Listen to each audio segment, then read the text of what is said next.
Welcome to Real Money, Real Life, the podcast where we get real about money and the messy human stuff that comes with it. I'm Linda Grizely, financial wellness speaker, personal finance educator, and creator of the Me Money Method. This is the show for people who feel behind financially and want to finally understand money and make confident decisions that work in their real life. Because money isn't just math, it's life. And you deserve to feel confident with money and good about how you spend it.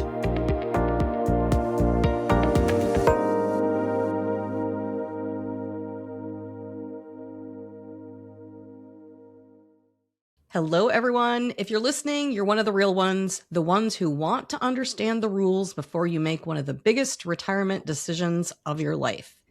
Today, we're combining Social Security 101 with the question everyone keeps asking, is it going bankrupt? We're going to walk listeners through the fundamentals, how Social Security works, how to think strategically about claiming, and what trust-funded depletion really means.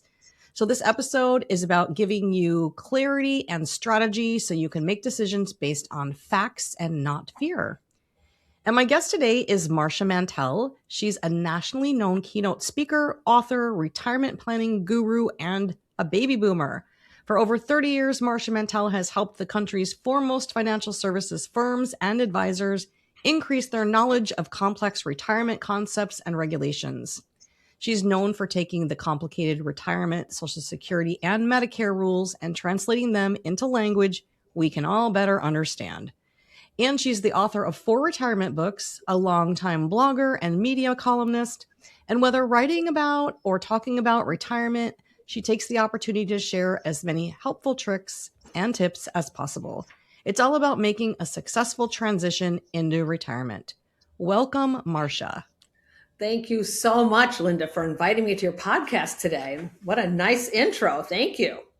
Oh, you are welcome. We are so glad to have you because I get Social Security and Medicare questions all the time. And we are talking about Social Security today. So let's stick to that lane because we don't want to confuse everyone. But I just have to say that you have been super helpful in helping some people that I know with Medicare too. So just throwing that out there. Sure. So let's talk about Social Security. How did you get to specializing in this niche? Well, it's a funny little story. And it came up very innocently.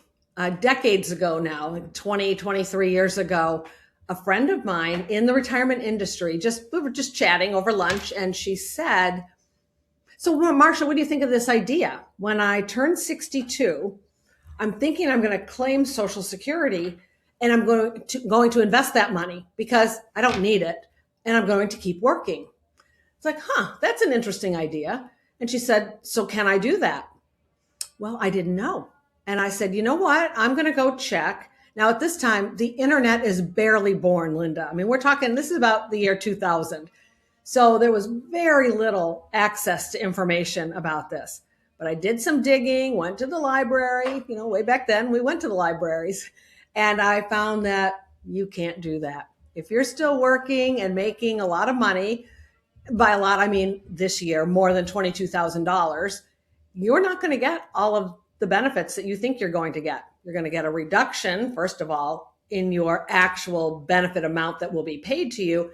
But then further, you're not going to actually receive a check because you're working, you're not retired. And Social Security is for you when you are retired.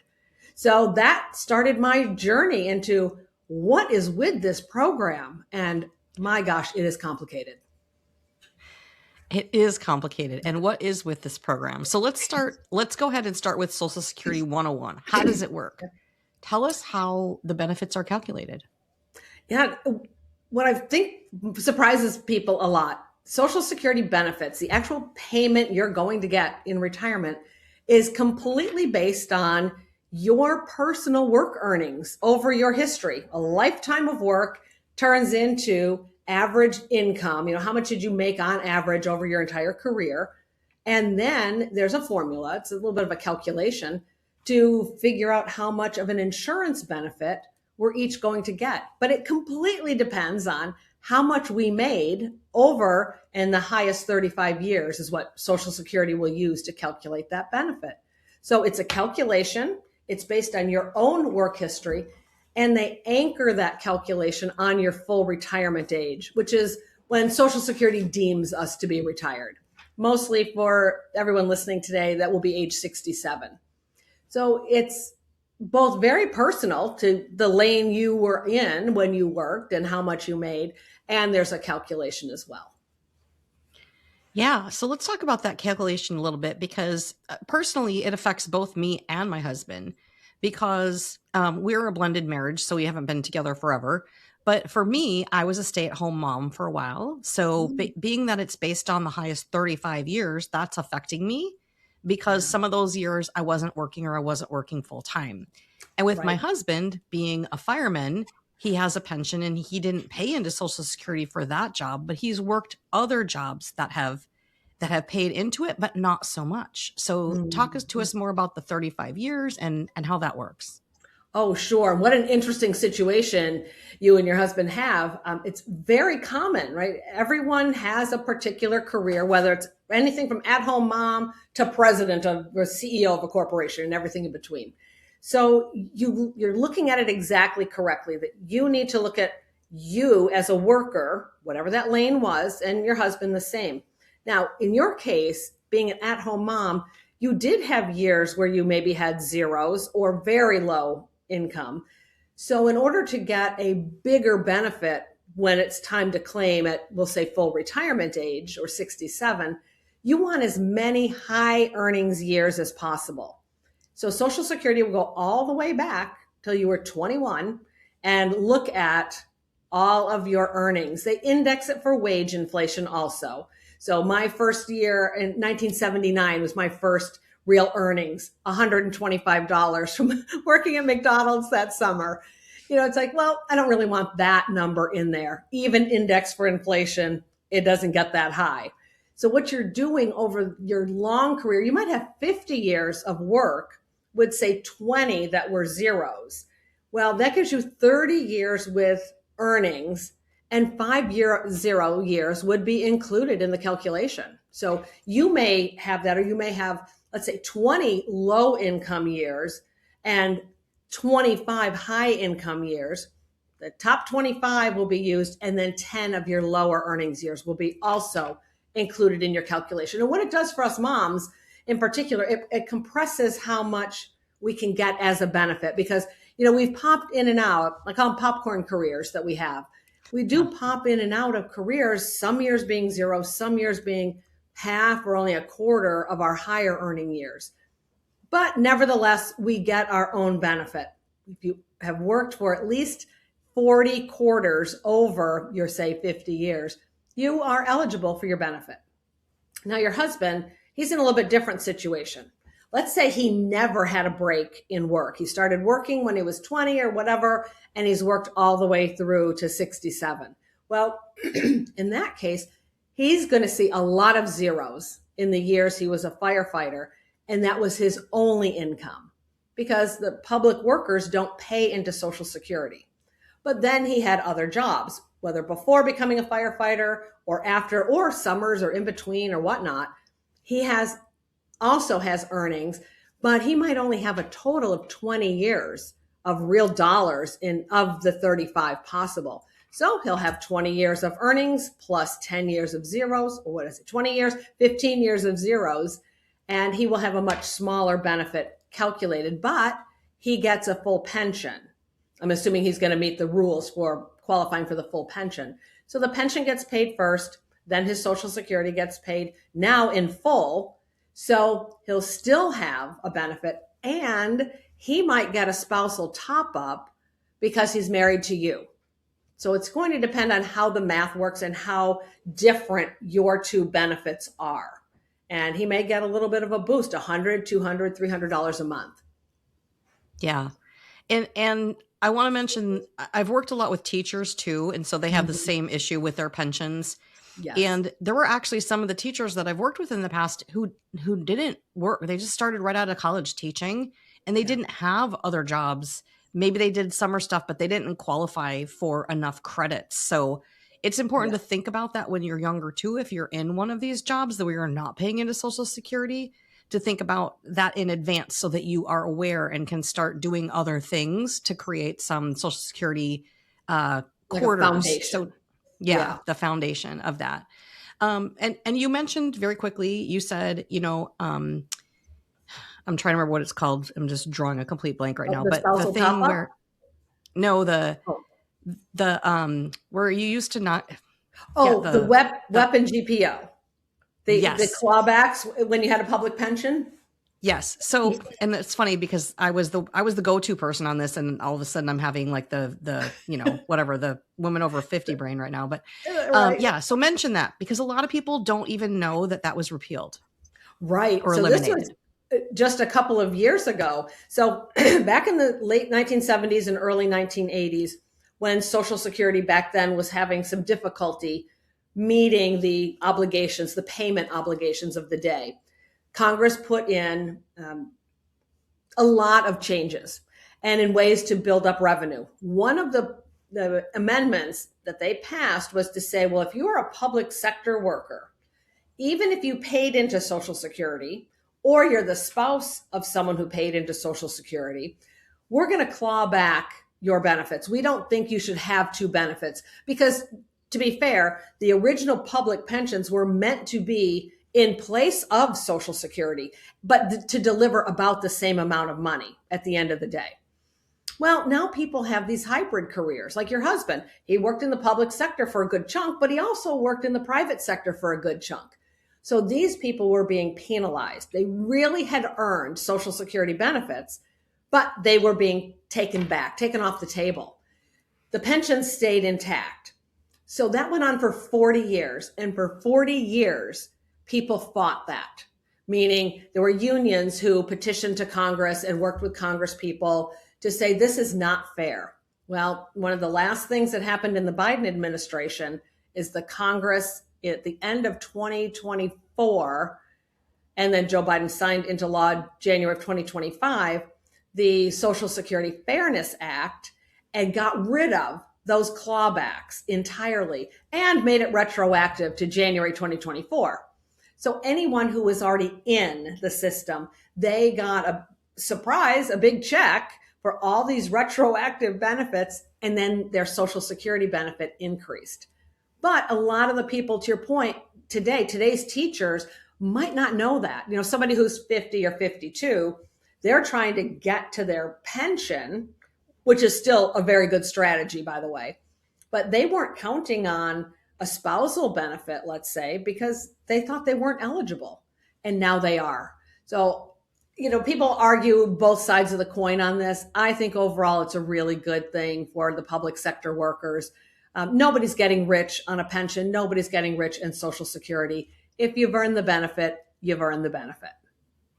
Yeah. Great. Thank you for clearing that up because I know that I still encounter people that don't realize that had changed. So right. Appreciate that. Okay. Let's go back to full retirement age. You said most people's full retirement age is 67. And so let's talk about that because you can claim as early as 62 and as late as 70. And there's a calculation for figuring out how it gets calculated. So just give us the easy format on how we can figure out when we should take it, which I know there's not an easy answer for that.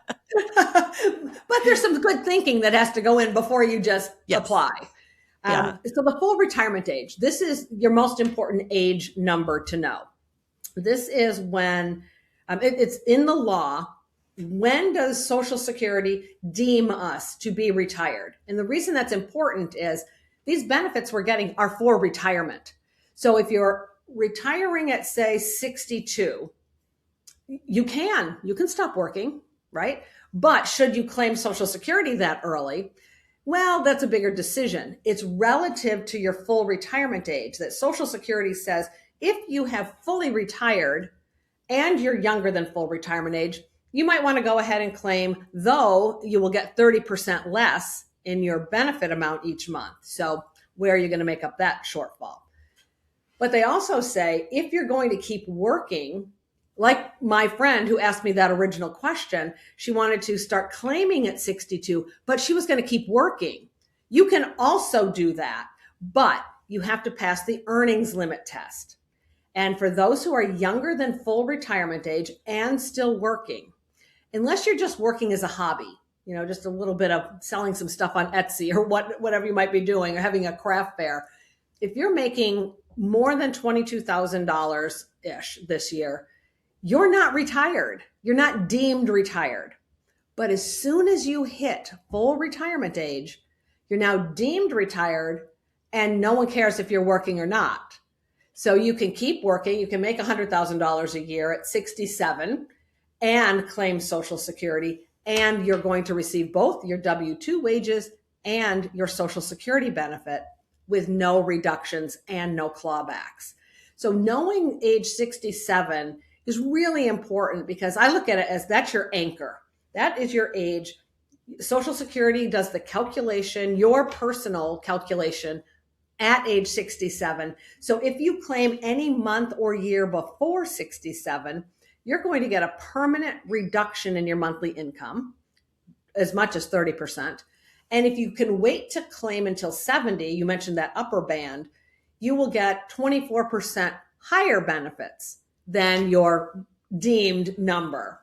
So it's really an important consideration to look at, how much do I really need coming into my household for Social Security? And you don't make the decision in a vacuum. I also get a lot of, we'll call them interesting calls, from people wanting to make their Social Security decision right now. Like, okay, Marcia, I'm 65. I'm retiring. I want to claim. Is that a good idea? Well, we really need to know a lot more about you. Like, do you have $10 million sitting over there in the closet that you can draw on? Then sure, you can take a cut in your Social Security benefit, most likely. But are you married? Is your spouse needing to depend on your claim? Is there going to be a survivor benefit issue? Did you not claim late enough to get a good survivor benefit? So we have to take all of the pieces into consideration. And people are stunned at that. It's like, I thought I could just call and claim right now. It's like, process-wise, you can just call and claim right now. But the decision is almost always irrevocable. So if you claim early and take a big cut, you're done. Hope you got 10 million bucks in the corner. Yeah. Yeah. And I think that there's so many other things that are going into this. Like, I'm thinking of them all in my head right now while we're saying this. And I'm like, what do I even bring up and what do I not? Because it is so complicated. Like, when you were talking about having an income, it's like, well, does it matter if your spouse is working, and how does taxation work? Because your Social Security can be taxed. Like, and I don't want to go deep into those questions right now. I just want to make the audience aware that there are a lot of little nuances that we aren't even talking about that really make you need to talk to an expert when making your decision, whether it be your financial planner or somebody like Marcia. But the idea is that there is so much here that it's not really a decision that most people can just figure out on their own. And it really isn't. And Linda, if I can just jump in for a quick second. Yeah, go ahead. I think it's important that everyone looks at their own resources. Like, nobody needs to know what your brother or your neighbor has, right? You can only look in your four walls of your household. And that bottom layer, think of a layer cake. That bottom layer is your Social Security. That is the foundation to everything else you might have, all the other layers. And if you only have one other layer, lots of people only have one other layer, like their 401k or their 403b. Well, okay, then that's what you have. So your foundation layer of the layer cake needs to be that much stronger and sturdier, as in, you probably should wait longer to claim. If you've got 25 different sources, that's pretty extreme, but people have brokerage accounts and investments here and real estate and 401ks and 403bs and SEP IRAs. Okay, they're in a different situation. And it depends on the whole cake. So you need to see all those layers that each individual has. And that's what you're bringing up, because sometimes it will be taxed if you have a lot of other assets. Other times it's not taxed, or only half of it comes in as income, half of your Social Security. So it's all it's more crazy than people realize. And so taking the time to take a step back, don't just claim early, but look at the consequences of the claim. It's just really important to spend that time. Yeah. Crazy. I love that you defined it crazy, because the next question I'm going to ask is going to make it even more crazy. And that is spousal and survivor rules. Mm-hmm. Let's talk about crazy. Let's get deep into this. Okay. Tell us Okay. quickly, as As quickly as you quickly as I can. can. There's no quick. How does a spousal benefit work? All right. The quickest way I can describe this is to take everyone back to 1935. So 90 years ago. 90 years ago, America's coming out of the Great Depression. We have lots of people who were starving, older people starving. Social Security becomes literally an act of Congress. It becomes a law. At that time, the congressman who created the Social Security Act looked at their situation, not the situation of every American, but theirs. And in their case, the man of the household worked and earned income, and the wife stayed home and raised the children, had no outside income. And so the laws were set up that reflected the socioeconomic situation of the day. And what they came up with was, well, we, the men, we're going to get our insurance benefit calculated on our 35 years of work history. But what do we do about our wives? They also have been working, and they have helped form this economic union in the household. So someone came up with this compromise and said, fine, the little ladies, they can get half of what their husbands get. So when each person reaches 65, he's going to get his full benefit. She'll get half of his. And it was really that simple. Fast forward to today, and we have all kinds of complicated situations with marriages, multiple marriages, long-term marriages, short-term marriages. But if you're married at the point you're claiming Social Security, you have to look at the two of you together. Now, there's going to be the lane where there's the at-home moms. They didn't get their 40 credits. They don't earn their own benefit, but they still get half of their husband's. So if Dan is getting $3,000 and I'm an at-home mom, I'm entitled to his $1,500 And it of can my go own. the other way. It can go the other way too. There are Yes, stay-at-home it can. dads where the wife is the main earner. So That is correct. It's not as prevalent in the boomer generation, though I've met several, but the younger gens, I love that, that the dads are home holding up the fort. It's like, you go girl, you build your big CEO career and let dad stay at home. So yeah, it's now, thanks to Ruth Bader Ginsburg, the program is gender agnostic, but the original law literally says this is a wife's benefit. So it's funny to go back to 1935 and read, well, it's not fun for everyone, but I find it amusing. Now it's just spouses, but you have to be legally married. So same-sex married couples, opposite-sex married couples, we all have the same rules now that apply. So if you're the at-home spouse, legally married, you're going to get a minimum of half of your higher earning spouses, so the outside working spouses.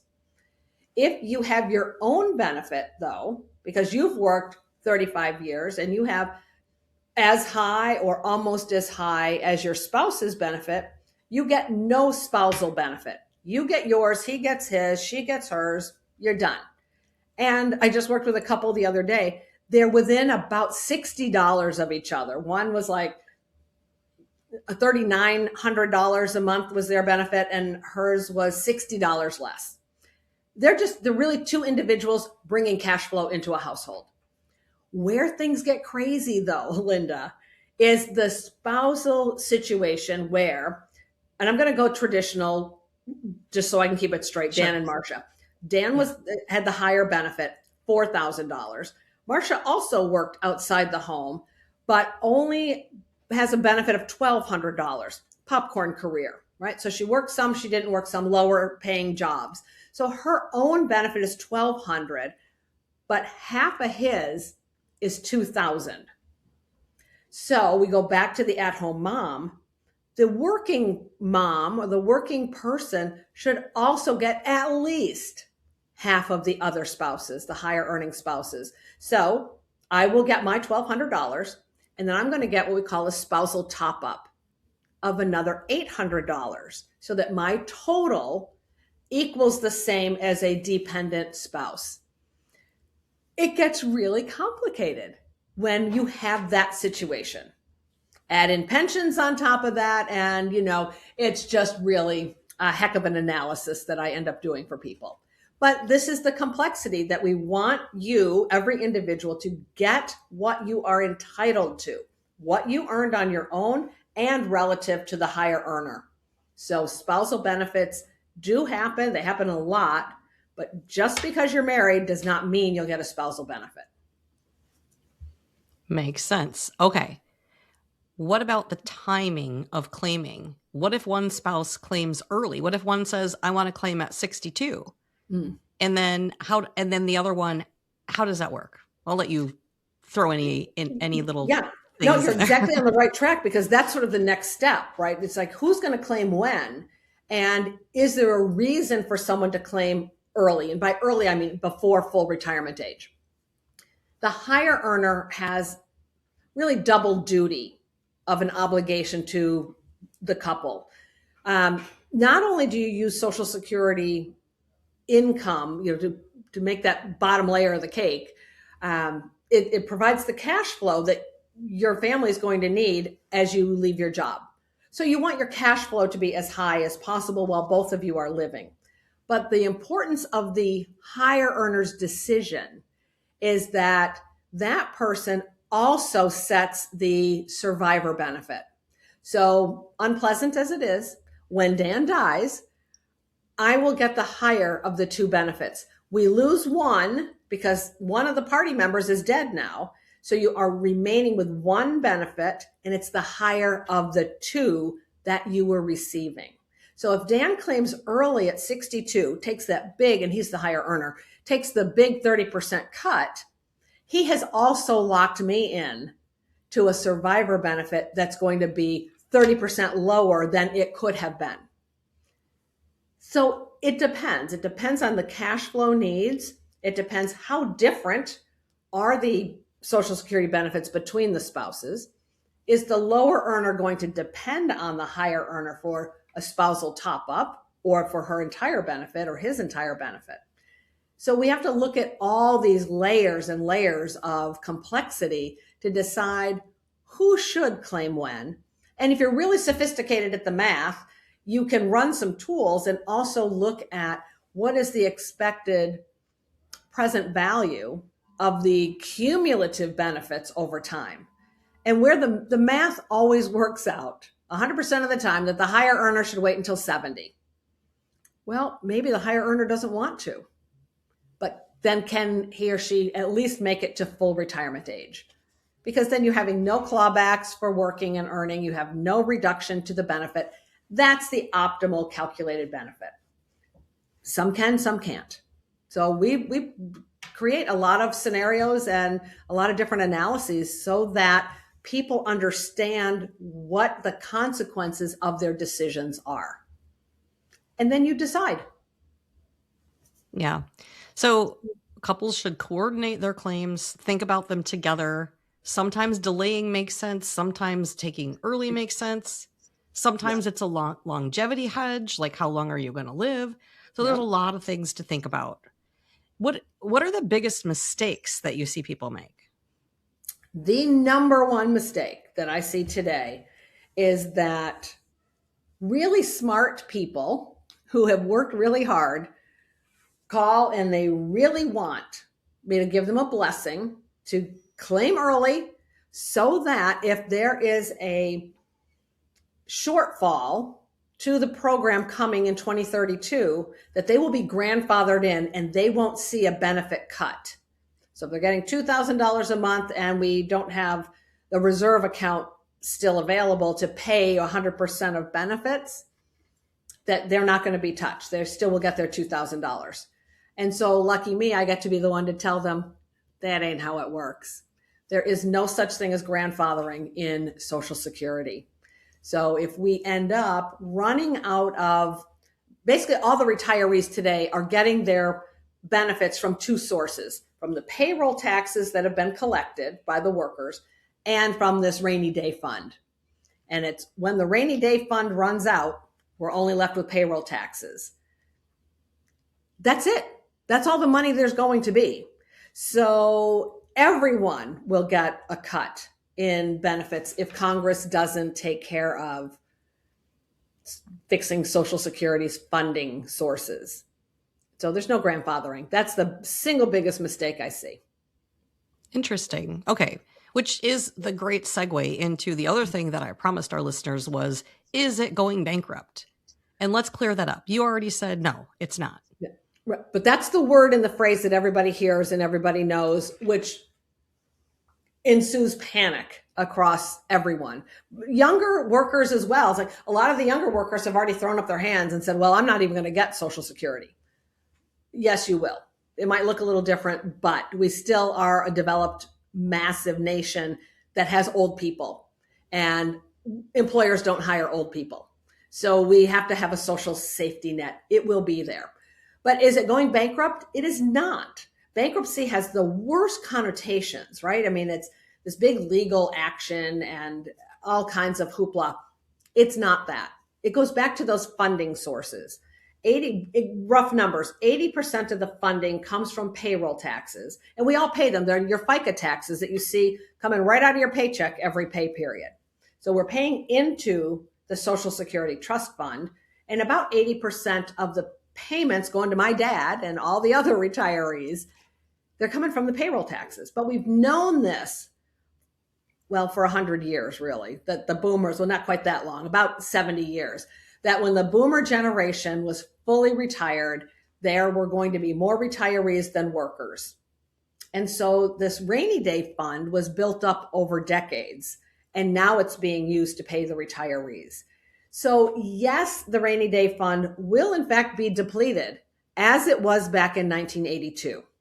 And then we had miraculously the 1983 amendments that fixed everything so that 100% of the benefits due were paid and paid on time. I expect the exact same thing to happen this go round. It will just be the rainy day fund will run out in 2032-ish, and we'll have 2033 amendments. But it's tough. When you're on the cusp of this program or you're collecting, one is panicked that they're going to lose 20% of your income. That's not tenable. Yeah. Most people's retirement incomes will fail then. They don't have enough other resources to make that up. So right. So I understand the concern. It is a concern. So you're saying, talk about the younger people saying like, they're thinking like, I'm not even going to be able to count on it at all. Right. Right.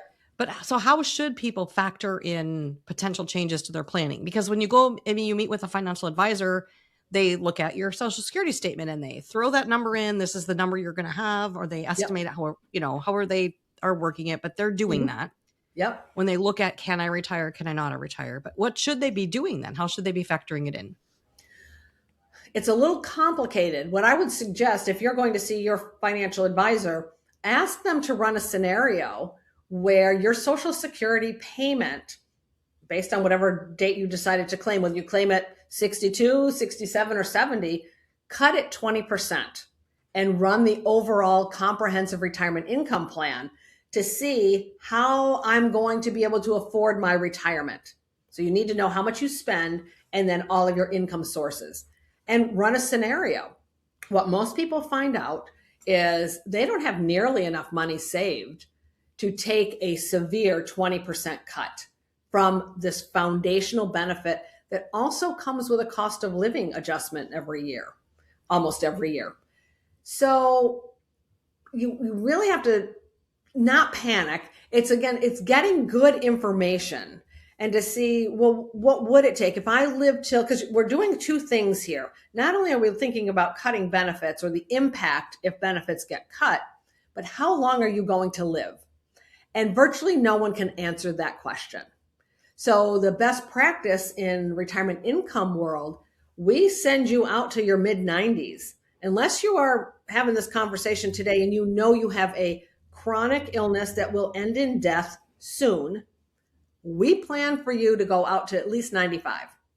Some advisors are going to 100. Depends on your situation. But to have that long of a runway in front of you and a 20% cut from Social Security's foundation income, that $1 million you may have is not going to go far enough for you. And so it turns out that we run out of money. Well, that's not a plan. So we need to take a look without panicking, see the implications. If you're pretty young, I'm going to go 40 to not retired yet, however old that is.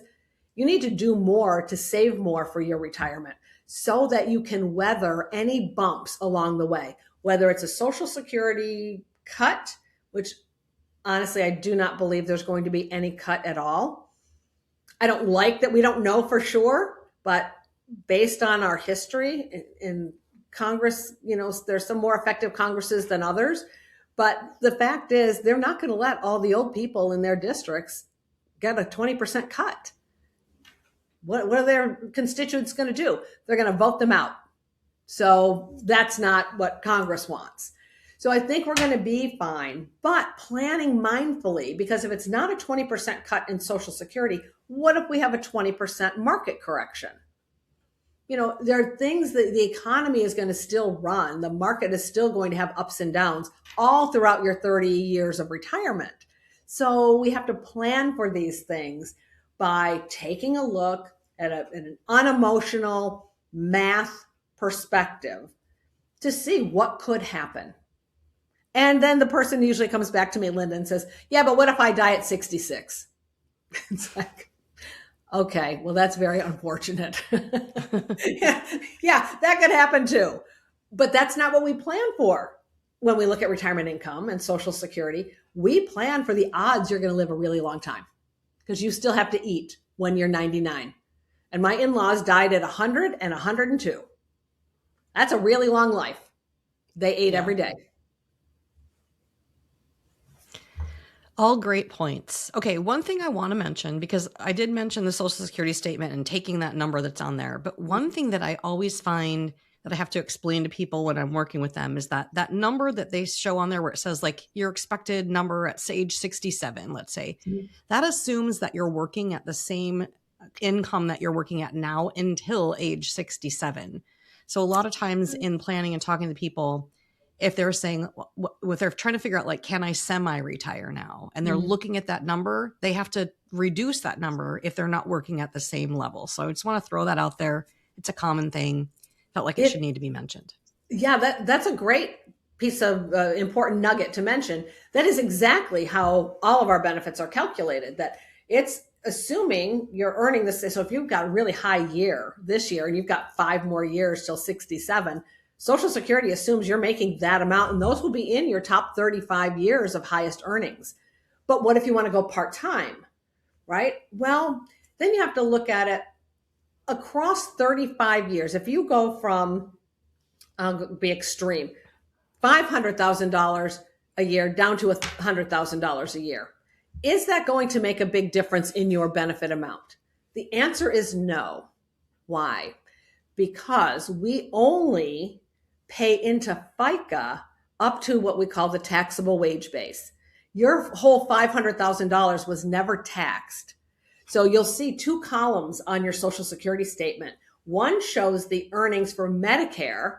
We get FICA taxed on 100% of our income for Medicare. So you'll see your $500,000 in that column, but then you go to the column that says your income for Social Security, for FICA on Social Security that you paid in. This year, the taxable wage base is $182-ish thousand. So you can only go up to a certain cap. So your numbers, once you get to about 60, your PIA, your primary insurance amount, or your age 67 benefit amount, it's pretty close to what it's going to be. It's plus or minus $100, maybe $200. Now, if you quit at 50, like some young people want to do this, I'm only going to work till 50, then I'm going to quit. Well, do you even have 35 years of earnings yet? So you may have already baked in a bunch of zeros. And you can use, there's behind the scenes on your My Social Security account. You set up your own account. You can go in and play with your numbers. You can run calculators that show you the implication. So if you're young and want to see what happens if I just quit working entirely, go play with that. Put it in the calculator that going forward, you're at 0. And you just have your, your year 2000 or your 1990s as income and see what happens between working longer and cutting way short. I mean, that's cutting out, 15, 17 years of earnings. That will have an impact. But somebody who's 60 and wants to go part-time, the needle moves tiny. 1/35 of the calculation will have an impact based on you leaving a little bit early. Great. Thanks for clarifying that. And that website is ssa.gov for those of you that want to go look for those tools. Okay. So before I move on to our next section, which is about mindsets and internal obstacles, is there anything you feel like we need to cover that we didn't cover? I mean, I know there's a lot we didn't cover, but these are the big things, right? Especially for married couples. A quick note maybe on divorces. Yeah. If you're divorced and not remarried, you have to meet a lot of rules to get a benefit on your ex-spouse. The number one rule is you had to have been married for 10 years or longer. So if that's you, if you have a marriage that ended, say, after 22 years, you may be eligible to claim a top-up on your ex-spouse. But you had to be the lower earning spouse. You each have to be 62. You had to be divorced for at least 2 years. There are a number of rules that you have to achieve. I call them hurdles you have to jump over. And it's just a discussion between you and Social Security. You never contact your ex. You're not asking for permission like, oh, Dan, can I claim on you? I think I might be able to get a few $100 a month more. No, you don't talk to Dan. You just call Social Security and set up an online or a phone appointment, and they'll help you see if you're possibly eligible for any top up. But don't skip that step. An extra $200 or $300 a month can make a major difference for a lot of particularly divorced women, especially if they stayed at home for a lot of those years. So make sure you're checking with Social Security if you were married 10 years or longer and have not remarried. Yes, married 10 years or longer, have not remarried. And I want to add another common misconception is that this affects the other spouse's Social Security, which it does not. Correct. So if you go and claim on your ex-spouses, they aren't going to know about it in any way. They're not going to know that you're making the claim, and it's not going to affect what they're getting. So I think that's the key thing that I think people miss is they think it's going to take away from them, or even the spouse that's like being that they're using thinks like it's going to affect me, but it's not going to affect you. And is it 50%? What is it? Is it the whole thing? No, great question. It's the rules of how much you get are the same as if you were still married to this ex. So if your ex is the higher earner, you have a lot lower, you're eligible for up to 50% of his full retirement age calculation. I'm going with he again, but when Dan dies before I do, if he were collecting a larger benefit amount, I can step into his shoes so long, again, as I'm not remarried, but I can get remarried after age 60. I could step in and get a higher benefit as an ex-spouse who is now a widow, an ex-spousal benefit as a widow. So again, between you and Social Security, but this is really important, particularly for women. Very often, with the boomers in particular, divorces happen, a lot of older couples getting divorced, and she was an at-home mom or had a much smaller benefit, work history and income, so a much smaller benefit. She will benefit as an ex-spouse. Yeah. Okay. Mindsets, internal obstacles, things that affect people when they're thinking about this. Politics and fear, how do these distort their claiming decisions? I know you mentioned a few already, but yeah, this is really tough. For most of our working lives, we haven't needed to care really much at all about what Congress was doing with Social Security and our politicians. But what we need to know as taxpayers, Social Security is a law. It is a federal law, and it is governed by Congress. Amendments can only be made with Congress and the president signing it. So it's very hard to go for 40 years when Social Security was just a guarantee. We never had to think about it. And now all of a sudden we have to think about it, but we don't really know the facts. So I would take the time to stop just reading the headlines, because they really do make people anxious, and get into the weeds, use the tools, look at your situation, learn a little bit about the program so that you're not making bad decisions. Because that's the implication. I mean, really, it's not that we don't care what Congress is doing. We need them to actually take an action here and get this stuff taken care of. But we don't want you saying they won't, so I'm going to jump in early. It is almost always the worst decision. So that's what we're trying to combat here with, podcasts like this that you're doing, and, the books and the blog articles I write. It's like, it will be okay. Just trust the process. Okay, so I think that might answer my next question, which was, what belief about Social Security do you most want listeners to release, to get rid of? That Congress won't do anything. Congress will do something. It is self-centered, to be honest. Those politicians is a certain mindset on its own, and the goal of every politician is to be reelected. The voters who vote consistently and mostly are older people. Hello, boomers. They'll be voted out of office if they screw up Social Security. But there is a leap of faith here. So we need to make it, but also take action. Don't just sit on your behinds going, well, I really hope Marcia's right here. Call your representatives. Get on the phone. You can email them also, but it's really the phone calls that count. So call them. Call your House of Representatives rep. Call both of your senators, and do it often. I call frequently. I'm sure they're delighted. It's like, oh God, it's Marcia Mantell calling again. I have never done this, Linda, in my entire adult life until last year. But now I have them all on my cell phone. In fact, I don't even have to look it up again. Ed Markey, Elizabeth Warren, I call her Lizzie Warren. I live in Massachusetts, and Bill Keating. Yeah, they hear from me at least once a month. Okay, so action steps for listeners. Number 1, call your politicians. Yes. Because what you're letting them know is this is really important to you. And it keeps it up on their docket. They've got a million things on the docket. The more they hear from people about Social Security, the more they're going to keep it. It keeps it on the front burner. And that's important. That's what we do as the taxpayers and the voters. Okay. And what other things should the listeners do this week or this month in regard to Social Security, regardless of their age? Regardless of your age is right. The most important thing we can all do is make sure your My Social Security account is set up. So this is where you set up on ssa.gov, as Linda mentioned, your own account so that you have a login. The process is quirky now. If you've never set up anything in the federal government system, there's a new process. So even if you used to have an account under a typical username and password, that no longer works. You need to scan in a photo ID. You need to take a picture with your phone and scan it in.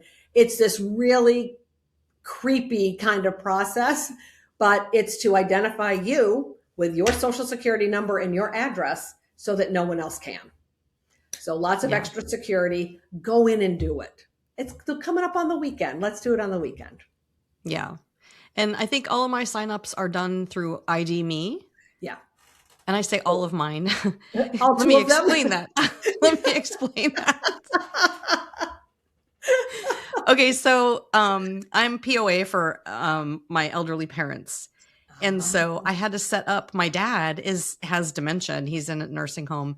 And I had to set up his through ID Me. And I literally was in the nursing home with my phone with a video talking to somebody in order to get me to have access for him. So I had him on the thing and they were asking him questions and me questions. And so I was saying, so it sounded like I have 2 Social Security accounts. Yeah. No, they're not mine. Exactly. I'm not that clever. Right. We just don't think in those terms, but it is really odd and it's very different. I got a call from a client just yesterday saying, all right, I was trying to set up my account in this new way and they want me to take a picture of my license and they want me to, he said, I did part of it and I said, this can't be right. It's right. It's creepy. It's right. So long as you start at ssa.gov. If you go to the .gov website and go to create an account, just follow the directions. You'll be fine. All right, great. 2 more questions. The first one is, what is the one question couples should ask each other before one of them files? Who should wait to claim? Very often, both couples want to claim early. It's not an ideal strategy. So sit down and have a real conversation with both your statements there, and talk to each other. I don't care if it's over wine or a beer or a cup of coffee, but you got to talk to each other and really think about the strategy the two of you will put in place, because it's going to be different if both of you have about the same benefit amount, or if one of you is a low earner and a big high earner, or one is not going to get a spousal top up and the other is, and how much money do you have everywhere else? So yeah, ask about timing. I think that's the most important question, and get it on the table or off the table. Great advice. Okay. Marcia, tell us who needs to find you. Well, I think a lot of married couples probably need to find me. I don't offer marriage counseling, though that sometimes comes with these discussions, let me tell you. So it can be, I have a fee for service business. I don't sell any products. I don't sell insurance. I don't sell or do investments. My expertise really is on helping people customize and analyze their Social Security and their Medicare benefits, and we put a plan together. So it's people who need some help with those kinds of decisions. And sometimes you just want a mediator a little bit to, bring the brass tacks in, do the math, and then talk about your situation. So we can do anything from an hour. Usually my clients come in, it's an hour conversation where they ask lots of questions, and it might go as many as 7 or 8 hours if we're doing Medicare, individual Medicare planning as well. Oh, wow. Okay. And I think it's important to say, like, even if you're on the same page and you're both are like, yeah, that sounds good, there's so many things to think about that you might not even know to think about. So just want to throw that in there. All right. And tell us how they can find you. Oh, the best way is to go to my business website, which is mantellretirementconsulting.com. From there, there's a link to an email. You can poke around and see what I do. I also support big financial firms, financial advisors, and employers. But on the consumer side, there's some information for you. And it links to my blog, boomerretirementbriefs.com. But you can contact me through the website. Great. Well, thank you so much for joining us today, Marcia. This has been super informative. And I know we've answered a lot of questions, but I'm sure there's a lot more. So thanks so much for being here. Thanks for inviting me, Linda. I really appreciate it. You're welcome. And for everyone that's still listening, I want to thank you for staying till the end. Remember to go to my website, lindagriz.com, and go to the resources page for some free tools for you. And here's my closing nugget. Social Security isn't something to fear. It's something to understand. And understanding it gives you power.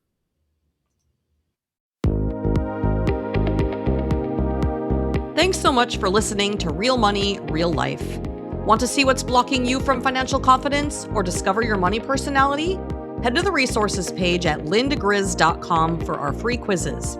That's LINDAGRIZ.com/resources. If you're loving what you're learning, be sure to subscribe and leave a review. It helps more people find these conversations. This show is hosted and produced by Linda Grizely Ventures, LLC. Linda Grizely, that's me, is an investment advisor representative of Nectarine, an SEC-registered investment advisor. Linda Grizely Ventures, LLC is separate and unaffiliated with Nectarine. The views expressed on this show are those of the individuals expressing them and do not necessarily reflect the views of Linda Grizely, Linda Grizely Ventures, LLC, or Nectarine. Guests on the podcast may express opinions or discuss financial strategies that are their own and should not be considered recommendations or personalized financial advice. This podcast is provided for informational, educational, and entertainment purposes only and should not be construed as personalized investment advice or a solicitation to buy or sell any securities or other products. Listeners should consult their own financial, legal, or tax professionals regarding their specific situation. Please visit hellonectarine.com and lindagriz.com for all relevant disclosures.